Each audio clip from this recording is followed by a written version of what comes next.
Hello, everyone. Happy Friday. Nice to be back. Nice to be back after a little 9 days absent in Chesha. Hope you guys all had a nice 9 days Tish B'Av and a meaningful morning of Jerusalem, and may it be rebuilt speedily in our days. I'm joined now. You guys might notice a different guy today. My friend Eric Goldman. Hey everyone, it's Eric. Yeah, he'll be in place of David, who's still in Israel and happens to be watching.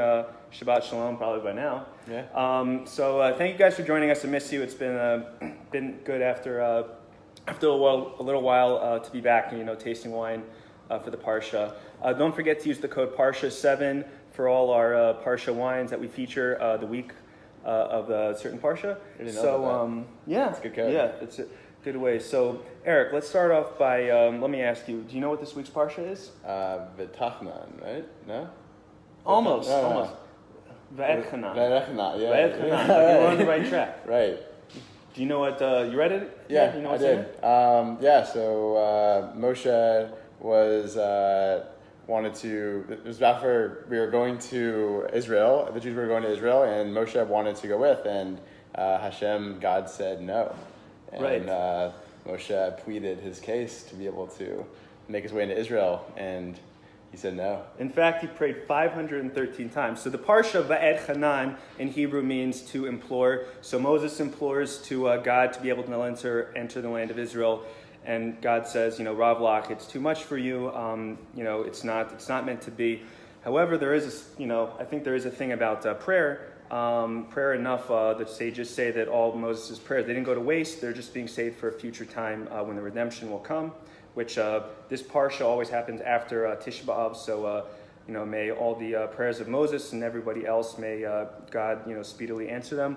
But so anyways, a common theme in the Parsha, as in all these Parshas, that deal with the Jewish people and covenant, is God reiterating the covenant. And this week we have the second time that God speaks the Ten Commandments and reiterates the covenant and keeping the covenant, and how if you keep it, you'll be the chosen people, which is where the whole thing comes from. So do you see where I'm going with covenant right now and how this is tying into the Parsha? I see. Especially, okay. Good. So it's a very nice winery out in Berkeley, California called Covenant. A big shout out to Jeff Morgan, by the way, who's also in Israel. I hope that he's going to be able to join us. Hi, Jeff. But if not, then you'll see this afterwards in Shuvu Atov, I guess you can say. So Covenant Lavan Chardonnay, I think, especially during the summer, and then right after Tish B'Av, is a wonderful wine for this week's Parsha for Va'et Hanan. This is a white wine, of course, and it can go well with anything at your Shabbos table, preferably the fish and the dairy. But anyways, this is a great wine. This is one of our most popular, in the upper 30s, highly 90 rated wines. So let's go ahead and give it a try, see what we think, and can't wait. Hope Jeff is pleased so far with everything. Okay. You can see this has a really nice, deep Chardonnay color. Nice emerald gold. Give it a nice punch. What are you getting on the nose, Eric? Got some grapes. Definitely some grapes. Definitely some grapes in there. Yes. Some stuffed grapes. Yep. All right. So, anyways, though, let's go ahead. This is a real beauty, just like that. Just like the appearance is nice, but let's go ahead and give this a try. It's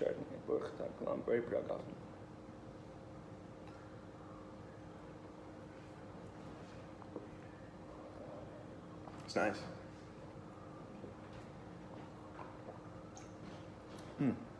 This is a fantastic one. This is made in Sonoma County, California, and this is one of Covenant's, again, probably one of their most popular wines, one of the most well-known. Of course, there's the Covenant Cab and the Red Sea and the Red Sea Adom, and then they also have a late harvest Sauvignon Blanc, which is also really good.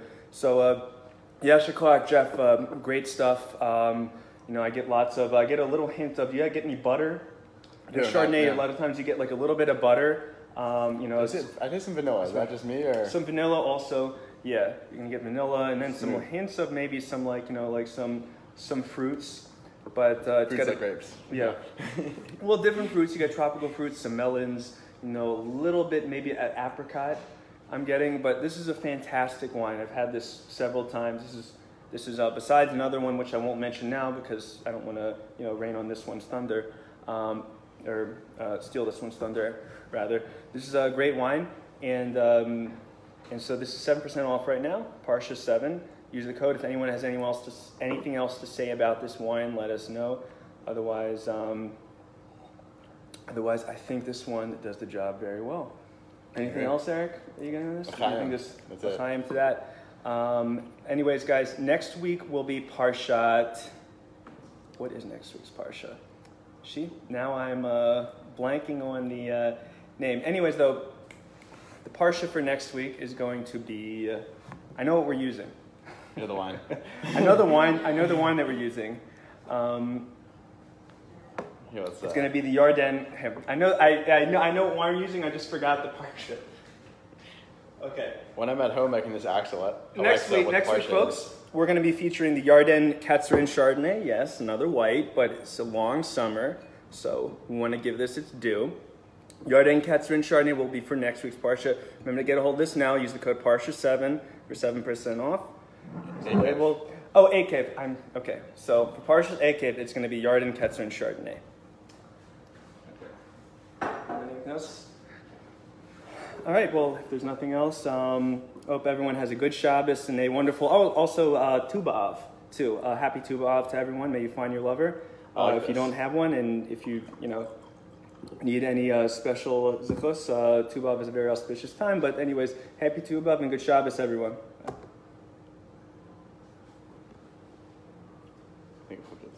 There. Oh my God! I hope.